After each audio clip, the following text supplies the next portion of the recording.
शुरुआत बड़ी खबर से करेंगे जो कि उत्तर प्रदेश के आगरा से है, जहां आगरा पहुंचे आरएसएस मुख्य कार्यकारिणी सदस्य इंद्रेश, जिसके बाद एक कार्यक्रम में मुस्लिम समुदाय लोगों ने इंद्रेश का स्वागत किया और कल मुस्लिम समुदाय के लोग बड़ी संख्या में श्री राम जन्मभूमि मंदिर निर्माण के लिए निधि समर्पण करेंगे।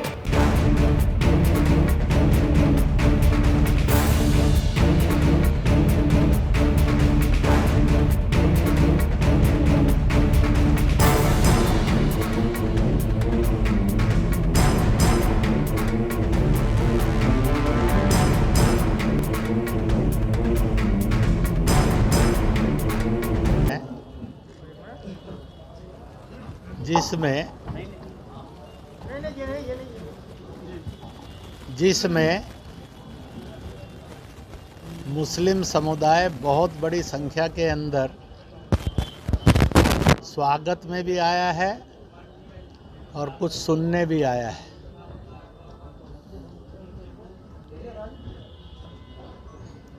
कल इसी प्रकार से एक बड़ा कार्यक्रम होगा जिसमें मुस्लिम समुदाय राम जन्मभूमि के लिए निधि समर्पण करने के लिए आएगा।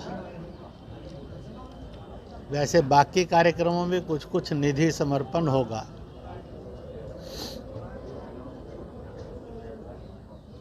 आज का भारत और 1947 से पहले का भारत, जब पाकिस्तान और बांग्लादेश उस भारत में थे, इसके जो 45-46 करोड़ मुस्लिम पॉपुलेशन है, उसमें केवल 1% ऐसा मुसलमान है जिसकी जड़ विदेश में है। लगभग 98-99% मुसलमान ऐसा है जिसकी जड़ हिंदुस्तान में थी, हिंदुस्तान में है और हिंदुस्तान में रहेगी। अगर उसके बुजुर्गों में जाएंगे तो सब बुजुर्ग हिंदुस्तान के ही हैं और पहले के बुजुर्ग जो हैं 500-700 साल, 800-1000 साल पहले के, वह सब हिंदू ही मिलेंगे। दूसरी बात, देश से जाएंगे तो देश से भी उनका वतन हिंदुस्तान था, है और रहेगा। वह किसी विदेशी वतन के नहीं है, विदेशी देश के नहीं है।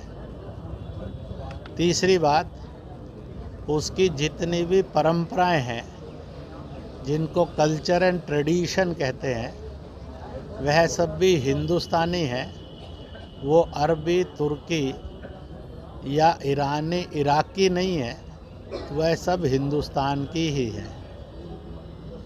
इसलिए आज सब मिलकर ये तय करेंगे कि आओ हम अपनी जड़ों के साथ जुड़ें।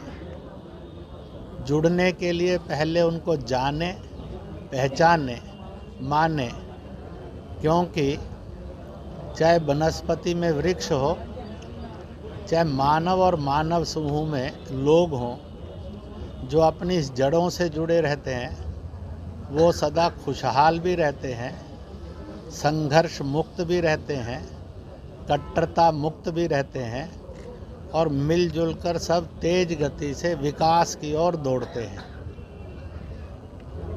पिछले अनेकानेक वर्षों में और स्वतंत्रता के बाद, स्वतंत्रता से पहले अंग्रेज ने मुसलमान को जड़ों से जुड़ने नहीं दिया।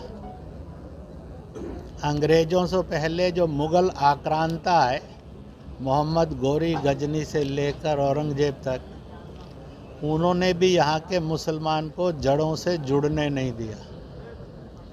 यहीं के मुसलमानों को साथ लेकर उन्होंने विश्वविद्यालय नष्ट किए, जलवाए।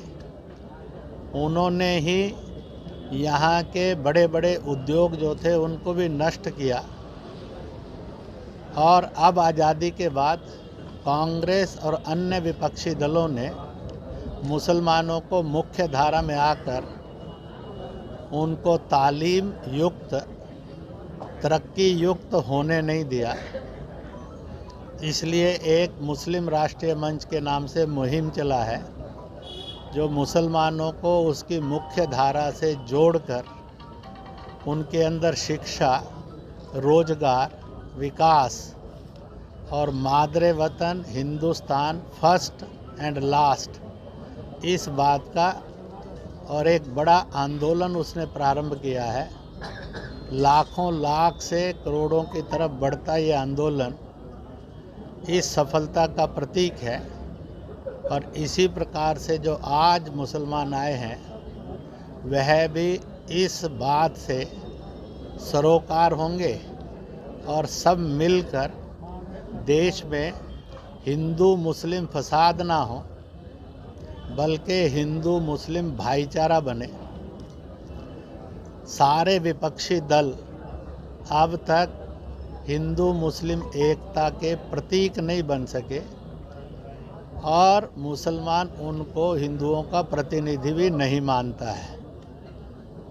यह विपक्षी दलों की विडंबना है कि ना वो हिंदुस्तान के प्रतीक रहे हैं, ना यहाँ की मुख्य धारा के प्रतीक रहे हैं। डिवाइड एंड रूल जो ब्रिटिश पॉलिसी थी उसी पर से वो वोट लेते रहे। मुसलमान को मुख्य धारा, तालीम, तरक्की, नेशन फर्स्ट नेशन लास्ट से हटाकर वोट बैंक की पॉलिटिक्स करके उनकी और भारत की दुर्दशा का कारण बने हैं। और इसलिए भारत में बहुजातीय और बहुमजहबी देश है, इसलिए जातियों में छुआछात ना रहे, मजहबों में कट्टरता, हिंसा और दंगे ना रहें, बल्कि मिलजुल कर हम अपने प्यारे हिंदुस्तान को बनाने के लिए आगे बढ़ें और सभी एक होकर जिएं। हम एक थे, एक हैं, एक होकर अपने भारत देश को बनाएंगे। इस संदेशे के लिए आज की यह सभा है और मुझे पूरा विश्वास है कि मैं जब आगरा आया हूँ तो आगरा के अंदर आप सब मीडिया कर्मियों ने सोशल मीडिया में, इलेक्ट्रॉनिक मीडिया में और प्रिंट मीडिया में इसके पॉजिटिवनेस को बहुत तेज़ गति से उभारा है।